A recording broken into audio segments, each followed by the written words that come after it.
ये Ghibli Ghibli क्या है गाइस? कहीं ऐसा तो नहीं कि घिबली के मजे लेने के चक्कर में आप इस सदी के सबसे बड़े स्कैम में फंस रहे हो?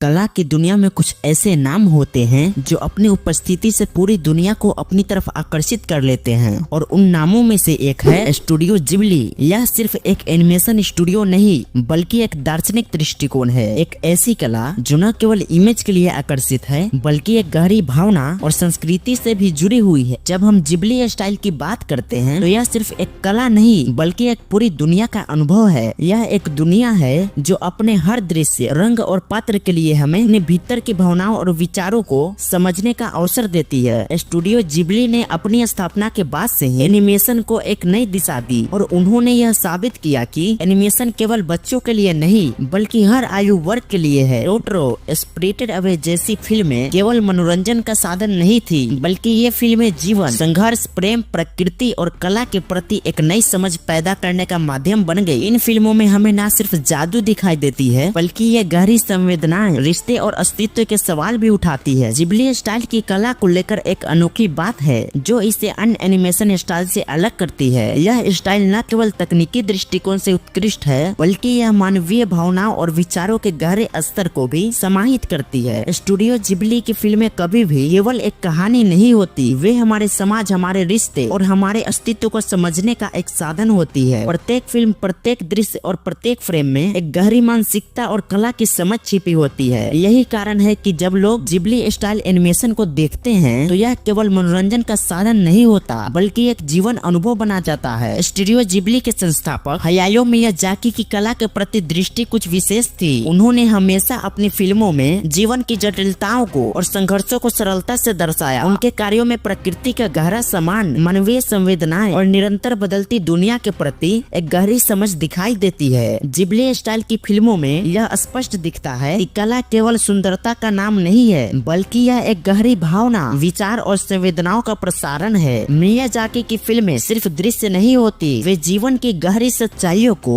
उजागर करने का एक तरीका होती है। आज के समय में जब जिबली स्टाइल की लोकप्रियता और बढ़ गई है तो एक नया सवाल उभरता है, यह एनिमेशन स्टाइल क्यों इतना प्रचलित हो रहा है? जब सोशल मीडिया और डिजिटल प्लेटफॉर्म पर जिबली स्टाइल के प्रति प्यार और सम्मान का स्तर देखा जाता है तो यह साफ तौर पर दिखाई देता है कि यह स्टाइल सिर्फ एक पुरानी यादें नहीं है बल्कि एक नया आंदोलन बन चुका है। सोशल मीडिया पर लोग इस स्टाइल में शॉर्ट वीडियो, आर्ट वर्क और स्लो मोशन जैसे क्लिप्स शेयर कर रहे हैं। इसमें कोई आश्चर्य नहीं है कि यह शैली आज के युवा दर्शकों के बीच इतनी लोकप्रिय है। एक ऐसा समय था जब केवल जिबली के फिल्म निर्माता इस स्टाइल का आनंद लेते थे, लेकिन यह पूरी दुनिया में फैल चुका है। आज जिबली स्टाइल केवल एक कला नहीं बल्कि एक नई पहचान बन चुकी है। सोशल मीडिया के माध्यम से युवा पीढ़ी इस शैली से जुड़े फिल्में, चित्र और कला के रूपों के बारे में अधिक जानने और समझने के लिए आकर्षित हो रही है। इस नए युग में जहां हर किसी के पास अपनी आवाज और विचार व्यक्त करने का एक प्लेटफॉर्म है, जिबली स्टाइल ने अपने कला रूप को डिजिटल युग में पुनः प्रकट किया है। यह किसी भी कलाकार के लिए एक प्रेरणा है जो अपनी कला को एक नया दिशा देना चाहते हैं। लेकिन जैसे जैसे यह एनिमेशन स्टाइल प्रसिद्ध हो रहा है, यह सवाल भी उठता है कि क्या यह जिबली स्टाइल सिर्फ एक ट्रेंड बनकर रह जाएगा या इसका भविष्य और गहरा होगा? जैसे जैसे तकनीकी विकास हो रहा है, हमें यह समझने की आवश्यकता है कि क्या हम इस कला के रूप को बचा पाएंगे या फिर हमें स्वचालित और डिजिटल रूप में ही यह देखने को मिलेगा। आजकल एआई ने कला की दुनिया में तहलका मचाया है। चैट जीपीटी, ग्रोक एआई ने कला की दुनिया को एक नई दिशा दी है और अब यह टूल्स कुछ ही सेकेंडों में जिबली स्टाइल के चित्र बना देती है। तो आज आप भी जान लीजिए कि जिबली स्टाइल में इमेज कैसे क्रिएट करते हैं। तो सबसे पहले आपको प्ले स्टोर पर जाना है और वहाँ से चैट जीपीटी डाउनलोड कर लेना है और अगर चैट जीपीटी अपडेट नहीं है उसको अपडेट कर लीजिएगा। उसके बाद उसको लॉगिन कर लीजिएगा, फिर वहाँ पे अपना एक इमेज ऐड कीजिएगा। जिबली स्टाइल में इमेज क्रिएट करने के लिए हिंदी में भी लिख सकते हैं। लिखना क्या है वो देखिए यहाँ पर।